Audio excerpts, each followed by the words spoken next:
Assalamualaikum warahmatullahi wabarakatuh. Saya Siti Madia, nomor induk 1182 dari kelas B2K Manajemen. Ingin menyampaikan tentang ujian akhir semester tentang teori pengambilan keputusan.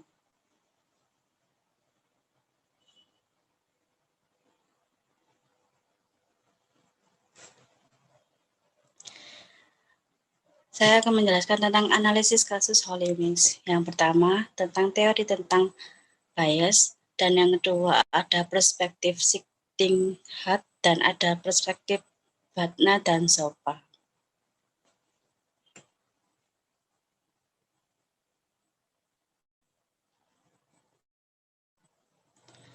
Hollywings sendiri mempunyai 3, ada restoran dan juga klub.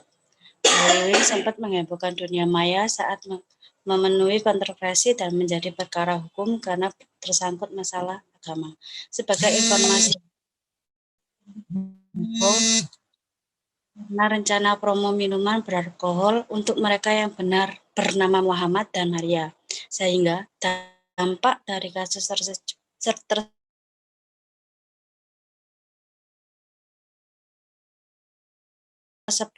6 orang terjerat pasal berlapis, yakni pasal 14 ayat 1 dan ayat 2 UU RI nomor 1 tahun 1946 dan juga pasal 156 dan pasal 156 KUHP. Selain itu, Hollywings juga kena pasal 28 ayat 2 UU RI nomor 19 tahun 2016 tentang perubahan atas UU RI nomor 11 tahun 2008 tentang IT. Adapun ancaman maksimal 10 tahun kurungan penjara. Kepala Dinas Penanaman Modal dan Pelayanan Terpadu 1 Provinsi DKI Jakarta, Beni Agus Chandra, dan menegaskan ada 12 outlet Hollywings Group yang dicabut izin usahanya. Pencabutan setelah ada rekomendasi Dinas Pariwisata, Ekonomi Kreatif Provinsi DKI Jakarta dan Dinas Perindustrian, Perdagangan, Koperasi dan juga UKM Provinsi DKI Jakarta.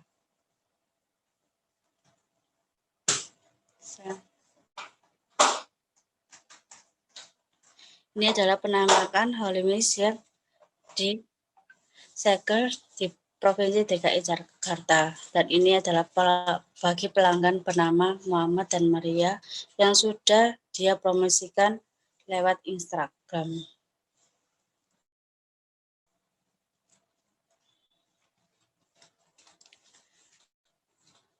Saya akan menjelaskan tentang analisis teori bias.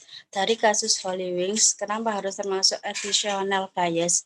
Karena dari attritional bias ini hanya terlalu fokus pada hal-hal bagus dan mengabaikan beberapa aspek penting. Dalam kasus Hollywings, ini menerapkan promosi memberikan minuman gratis ke orang yang bernama Muhammad dan Maria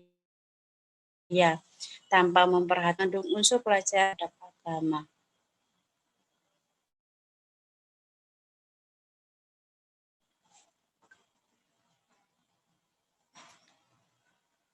Ada juga analisis Sittinghat dan metode topi putih, yang mana hasil keputusan berdasarkan pemikiran analitis, objektif, dan menekankan pada fakta dan kelayakan dengan berdasarkan permintaan dan kesepakatan dari beberapa elemen.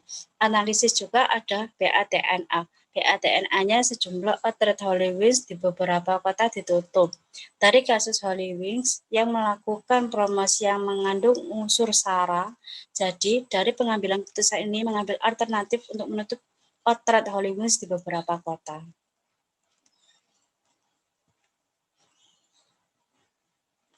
Adapun juga analisis Zopa. Hollywings memutuskan untuk melakukan pemecatan terhadap 6 karyawan dari tim promosi dan marketing. Hollywings juga menyerahkan separuhnya kasus ini kepada pihak kepolisian untuk menjalankan proses hukum yang sesuai UU. Menurut pihak lain, akan lebih baiknya bahwa karyawan tersebut cukup diberikan sanksi dan tidak harus di PHK. Ada beberapa putusan untuk 6 karyawan ini. Target minuman untuk menyerahkan karyawan ke pihak polisi. ada target yang diinginkan untuk melakukan pemecatan terhadap karyawan.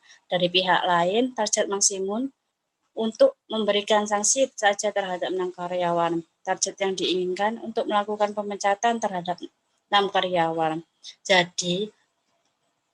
Jadi zobat di antara keduanya yaitu terletak pada penyerahan ke pihak polisi dan memberikan sanksi.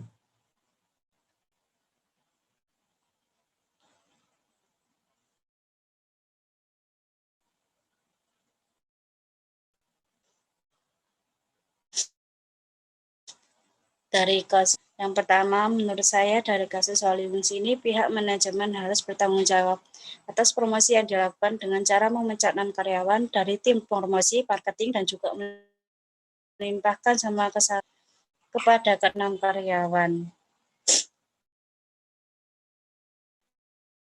Tapi untuk solusinya memecat terhadap 6 karyawan, sebagai gantinya pihak manajemen lebih hati-hati terhadap memperbaiki promosi, cukup memberikan sanksi atau skors, dan juga menyerahkan kepada pihak yang berwajib.